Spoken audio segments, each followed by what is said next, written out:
Esta mañá presentábase no Concello o Festimaxa. Trátase dunha das citas habituais da programación anual da Concellería de Cultura e tamén unha das que maior interese esperta. Para nós é unha auténtica honra poder contar con esta actividade.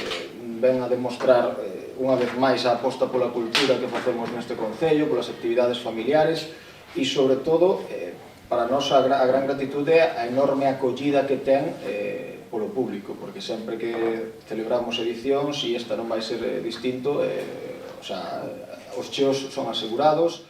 A actividade arrancará xa este vindeiro domingo na Casa de Cultura, co espectáculo Maxias en Trucos, de Ian Richard Hamilton e Lisa Alfaya, con dúas sesións, ás 5:30 e ás 7 da tarde, para as que xa non quedan entradas dispoñibles. Pero prevense 3 actuacións máis, e tamén 2 obradoiros destinados aos máis pequenos da casa. Intentamos meter doble pase en algunha función para compensar a falta de aforo do noso auditorio. O día 12, por exemplo, temos tamén 10 pases con unha autocaravana, que actuación de Lore Laván.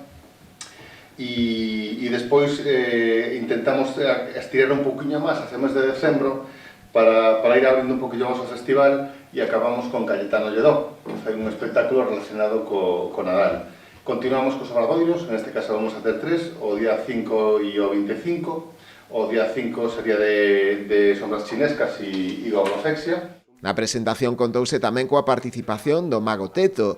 El será precisamente o protagonista dunha das actuacións e encargarase tamén dun dos obradoiros. O bonito deste festival é que é un festival que ten identidade propia. Comentábame Tete e Edu que a xente xa pregunta, xa saben que nesta época, están coa ilusión, non? Que é o máis bonito da maxia. O Festimaxa de Lousame é unha actividade organizada polo Concello que conta coa colaboración da Deputación da Coruña.